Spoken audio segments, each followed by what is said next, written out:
When we're asked to identify increasing and decreasing on a curve, we basically start left to right and look at whether the y values are going up or down or staying constant as we move left to right. So this arrow up just means it goes on forever. So really I want to be starting at negative infinity in the x direction, and as I move towards this area, from the right I'm headed down, so I'm decreasing up until I get to here, the point x equals -1.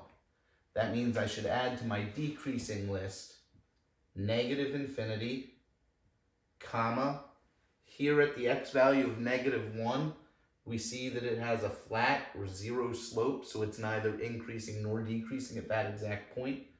That's why we're using parentheses instead of brackets. From -1 is an x value, here to +1 is an x value, the curve is going up or increasing. So from -1 to +1, it's increasing. From that point forward, it's decreasing to infinity. We already have one region that's decreasing. To add an additional region, we put the U for union in set notation, and then beginning at 1 and up to infinity, this would be decreasing. As I read this graph from left to right, it's headed down, and this arrow up means it was going on forever. So it's decreasing to begin with, starting at negative infinity. It's a bad infinity, but going up to this x value of 1, where it switches from decreasing to increasing. It continues to increase up until this x value of 3. At that point, it starts decreasing again up until this x value of 4. And then from 4 on until infinity, it's increasing. So the regions that are created both include unions. This 1 to 3 is this region here where it's increasing. This 4 to infinity is this region here where it's increasing. Negative infinity to 1 is here, and 3 to 4 is here for the decreasing regions.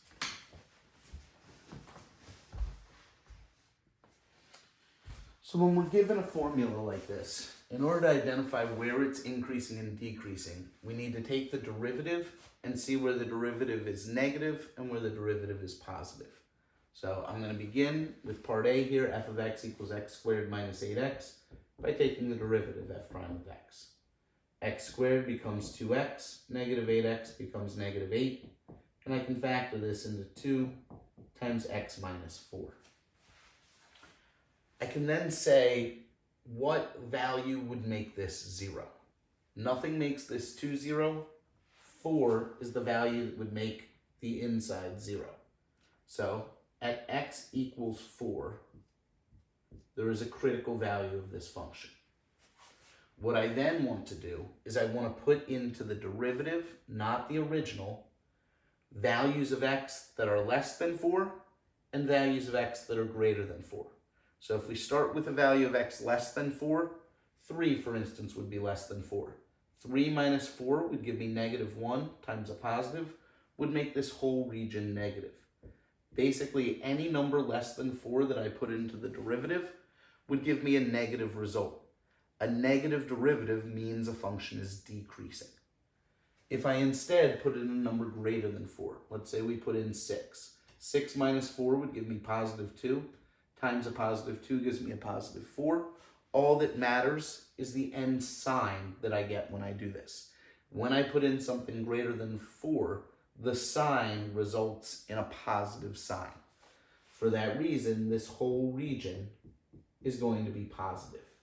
It means the derivative is positive in that region, and the original function is increasing in that region. So here I would list decreasing from negative infinity up until the point where it switches, 4. Increasing from 4 to positive infinity. When I look at part B here, I start with the equation x cubed minus 3x. Again, I need to take its derivative. This comes down and becomes 3x squared minus 3. I can factor a 3 out to get x squared minus 1, which means 3 stays out to get x plus 1, x minus 1, when I recognize it as a difference of squares. I now identify negative 1 would make this 0, positive 1 would make this 0, and there's no way to make that 3 0. So when I create my number line, my key values would be negative 1 and 1. I need to test points in each of the 3 regions created. So the first region created is things less than negative 1. If I put in, say, negative 10, this is always positive. Negative 10 plus 1 is a negative. Negative 10 minus 1 is a negative.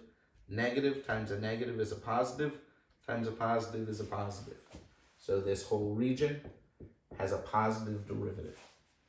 If I try something between negative 1 and 1, for instance 0, I would get a positive times 0 plus 1 is positive, times 0 minus 1 is negative.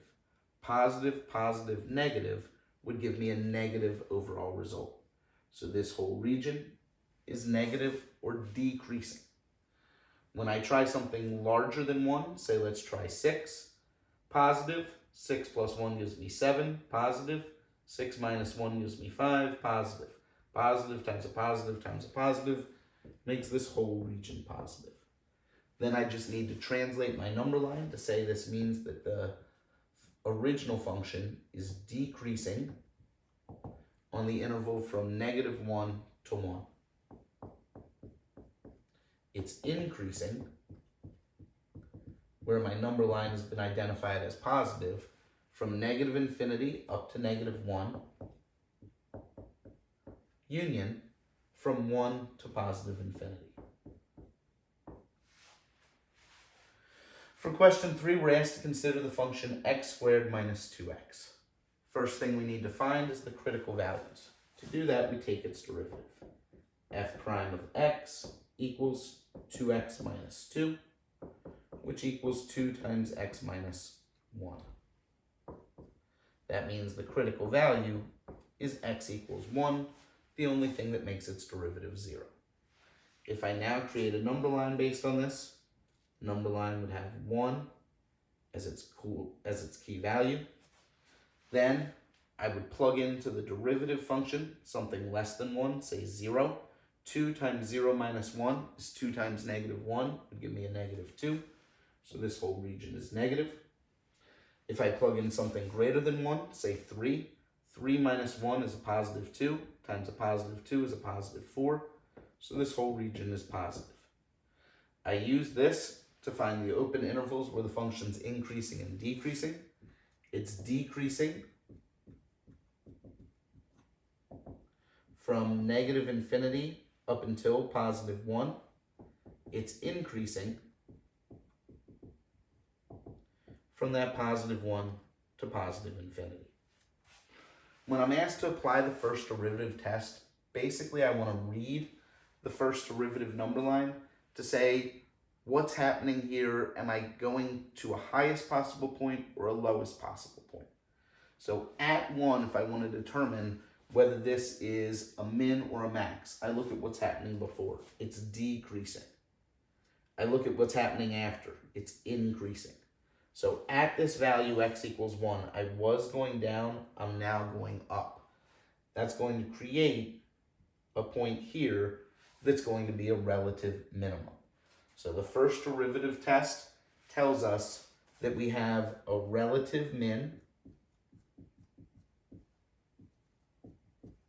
at x equals 1. If this had instead been positive to negative, then it would be increasing to decreasing, which would mean I head up, then down. When I do that, at some point in there, I've hit a relative maximum.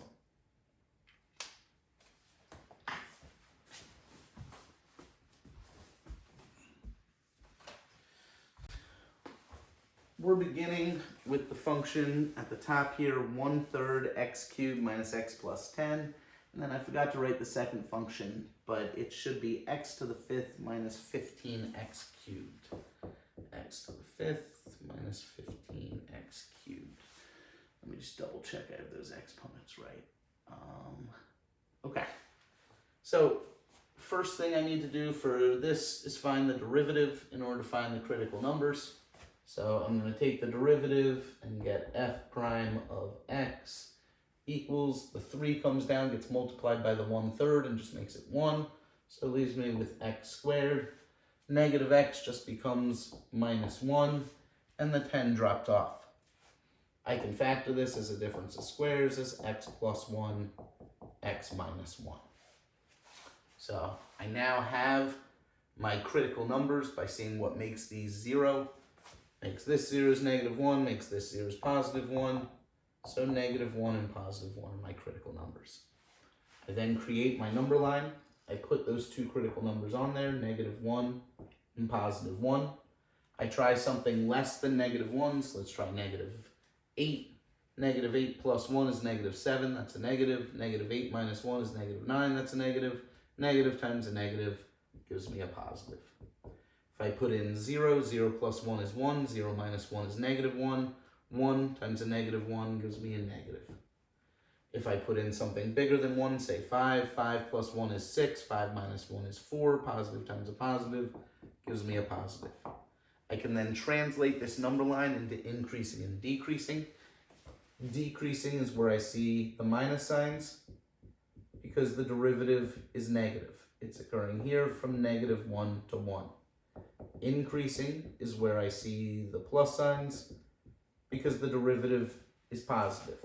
Starts way over here at -infinity, goes up to -1, and then I union that with something that starts at 1 and goes up to +infinity. The last thing I'm asked is to identify what type of relative extreme I have in each case. So here I am increasing until I get to -1, then I start decreasing until I get to 1, at which point I start increasing again. So at x equals -1, I was going up and I start going down. That creates a relative maximum. At x equals +1, I was going down and I start coming up. That creates a relative minimum. So I have a relative max at x equals -1. Relative min at x equals +1. For question 5, we start with x to the fifth minus 15x cubed. Again, our first step is always to take that derivative. So when I take the derivative, f prime of x, that gives me 5x to the fourth minus 3 times 15 is 45, x to the second. I can take a 5x to the second out of each thing. When I do that, 5x to the second comes out front. 5x to the fourth divided by 5x to the second leaves me with x squared. Negative 45x squared divided by 5x squared leaves me with -9.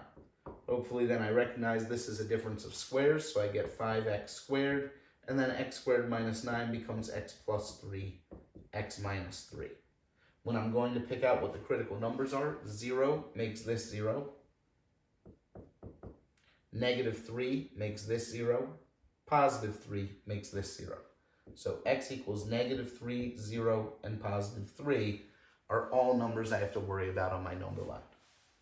When I go to create my number line, I put those 3 things in, breaking the number line into 4 distinct regions.